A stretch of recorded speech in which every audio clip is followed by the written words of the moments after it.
आज जो देखो वो धुरंधर मूवी का दीवाना हो चुका है। जिसे देखो उसी मूवी की बात कर रहा है, जबकि वो कहानी तो सच भी नहीं है, सिर्फ ट्रू इवेंट से इंस्पायर्ड है। और एक तरफ एक ऐसी कहानी है जो सच होकर भी हम सबसे छुपी हुई है। नीरा आर्या की कहानी, हमारे इंडिया की लेडी धुरंधर। साल 1940, जब भारत अंग्रेजों के गुलामी में जकड़ा हुआ था। हर तरफ डर था, हर आवाज दबा दी जाती थी। और उसी अंधेरे में एक ऐसी महिला थी जिसने डरना नहीं, लड़ना चुना। ये कहानी है नीरा आर्या की, एक ऐसी जासूस जिसने अपने देश के लिए अपनी पहचान तक कुर्बान कर दी। और एक दिन उसे एक ऐसा फैसला लेना पड़ा जिसने उसकी पूरी जिंदगी ही बदल दी। देश या पति। नीरा आर्या का जन्म लगभग 1902 के आसपास का माना जाता है। एक ऐसा समय जब भारत पूरी तरह अंग्रेजों के जंजीरों में जकड़ा हुआ था। सड़कों पर अंग्रेजों का राज था और भारतीयों की आवाज दबा दी जाती थी। अन्याय आम बात हो चुकी थी और डर हर इंसान के दिल में बस चुका था। लेकिन हर अंधेरे में एक चिंगारी तो जरूर होती है, और नीरा आर्या के अंदर वो चिंगारी बचपन से ही जल रही थी। बचपन से ही उन्होंने अन्याय के खिलाफ सोचना शुरू कर दिया था। वो सिर्फ हालात को देखती नहीं, बल्कि उसे बदलने की हिम्मत भी रखती थी। उन्हें यह समझ आ चुका था कि अगर कोई खड़ा नहीं होगा तो ये गुलामी कभी खत्म ही नहीं होगी। लेकिन उन्हें नहीं पता था कि आगे चलकर उनकी जिंदगी उन्हें एक ऐसे रास्ते पर ले आएगी जहां उन्हें देश के लिए सब कुछ कुर्बान करना पड़ेगा। 1942, जब आजादी की लड़ाई एक नए मोड़ पर पहुंच चुकी थी। सुभाष चंद्र बोस ने इंडियन नेशनल आर्मी को एक नई ऊर्जा दी थी। अब ये सिर्फ एक आंदोलन नहीं, बल्कि एक मिशन बन चुका था भारत को हर हाल में आजाद करने का। और इस बार इस लड़ाई में सिर्फ पुरुष ही नहीं, बल्कि महिलाएं भी आगे आई थी। और इसी दौरान बनाई गई एक खास सेना, रानी ऑफ झांसी रेजिमेंट, एक ऐसी टुकड़ी जिसमें महिलाओं को हथियार चलाने और देश के लिए लड़ने की ट्रेनिंग दी जाने लगी। और यहीं पर नीरा आर्या ने एक ऐसा फैसला लिया जो उनकी जिंदगी हमेशा के लिए बदलने वाला था। उन्होंने आजाद हिंद फौज को ज्वाइन करने का फैसला लिया। अब वो सिर्फ एक आम लड़की नहीं थी, वो बन चुकी थी एक सिपाही, एक जासूस और सबसे बढ़कर एक देशभक्त। उन्हें सिखाया गया कैसे दुश्मनों की नजरों से बचना है, कैसे जानकारी जुटानी है और अगर वक्त आए तो अपनी जान भी देनी है। उन्हें नहीं पता था कि असली परीक्षा तो अभी बाकी है, क्योंकि 1943, जब पूरी दुनिया एक भयानक युद्ध में जल रही थी, world war two. World war two अपने चरम पर था। हर एक देश अपनी ताकत दिखाने में लगा था और इसी अराजकता के बीच भारत के आजादी की लड़ाई भी तेज हो चुकी थी। और इसी समय नीरा आर्या भी अपने जासूसी के मिशनों में सक्रिय थी। उनका काम था दुश्मनों के बीच रहकर उनकी योजनाओं की जानकारी जुटाना। हर कदम खतरे से भरा था, क्योंकि एक गलती और सजा तय थी, मौत। वो कभी एक आम महिला बनकर भीड़ में घुल मिल जाती थी, तो कभी अंग्रेजों के बेहद करीब पहुंच जाती थी।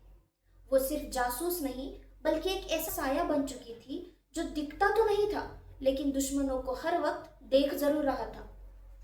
उनके द्वारा जुटाई गई जानकारी सुभाष चंद्र बोस और इंडियन नेशनल आर्मी के लिए बहुत ही महत्वपूर्ण थी। लेकिन इस खतरनाक खेल के बीच एक दिन उन्हें एक ऐसा सच पता चला जिसने उनकी दुनिया ही बदल दी। कहा जाता है कि नीरा आर्या के पति ब्रिटिश सरकार के लिए काम करते थे और एक दिन उन्हें पता चला कि उनके पति सुभाष चंद्र बोस को नुकसान पहुंचाने की कोशिश करने वाले हैं। अब उनके सामने था जिंदगी का सबसे कठिन फैसला, देश या पति। एक तरफ था उनका अपना रिश्ता और दूसरी तरफ पूरा देश।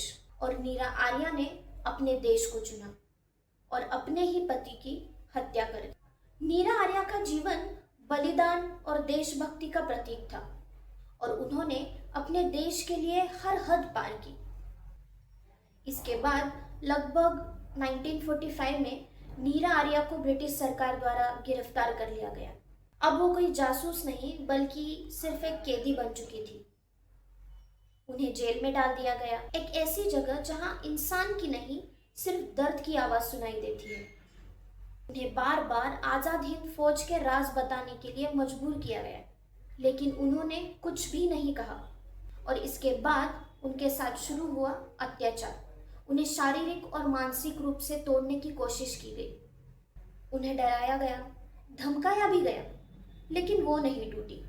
न उन्होंने अपने साथियों का नाम बताया और ना ही अपने देश से गद्दारी की। सोचिए कितना दर्द सहा होगा उन्होंने, लेकिन फिर भी उनकी जबान से एक शब्द नहीं निकला, क्योंकि उनका शरीर तो कमजोर पड़ सकता था, लेकिन उनका हौसला कभी नहीं टूटा। 1947 इंडियन इंडिपेंडेंस। भारत भारत आजाद हो गया था। सड़कों पर जश्न का माहौल था। हर खुशियां ही खुशियां थी। लोग नाच रहे थे, तिरंगा लहरा रहे थे, लेकिन हर एक कहानी इतनी खुशहाल नहीं थी। नीरा आर्या को वो पहचान कभी नहीं मिली जिसकी वो हकदार थी। जिस महिला ने देश के लिए सब कुछ कुर्बान कर दिया, उसे धीरे धीरे भुला दिया गया। कहा जाता है कि उन्हें अपनी जिंदगी बहुत ही साधारण हालत में गुजारनी पड़ी। वो सड़कों पर फूल बेचकर अपना जीवन चलाने लगी। सोचिए, एक समय जो देश के लिए जासूसी कर रही थी, आज वही महिला जीवन चलाने के लिए संघर्ष कर रही थी। ना कोई सम्मान, ना कोई पहचान, बस एक अनकही कहानी। और यही हमारे इतिहास की सबसे बड़ी सच्चाई है। बहुत से असली हीरो कभी इतिहास के पन्नों में जगह ही नहीं बना पाते। समय के साथ उनकी कहानी कहीं खोती चली जाती है, लेकिन नीरा आर्या ने अपनी कहानी को मिटने नहीं दिया। उन्होंने अपनी जिंदगी की कहानी एक किताब में लिखी, मेरा जीवन मेरा संघर्ष। इस किताब में उन्होंने अपने संघर्ष, अपने दर्द और अपने बलिदान को शब्दों में उतारा। और फिर लगभग 1998 में उनका निधन हो गया। एक ऐसी वीरांगना जिसने देश के लिए सब कुछ दे दिया, वो चुपचाप इस दुनिया को छोड़कर चली गई, लेकिन उनकी कहानी आज तक जिंदा है। अगर आप भी मानते हैं कि ऐसी वीरांगनाओं की कहानियां हर भारतीय तक पहुंचनी चाहिए, तो इस वीडियो को शेयर जरूर करें और चैनल को सब्सक्राइब करें, क्योंकि कुछ कहानियां सिर्फ सुनने के लिए नहीं, बल्कि याद रखने के लिए होती है। और हमारे चैनल पर हम ऐसी ही कहानियों पर रोशनी डालते हैं।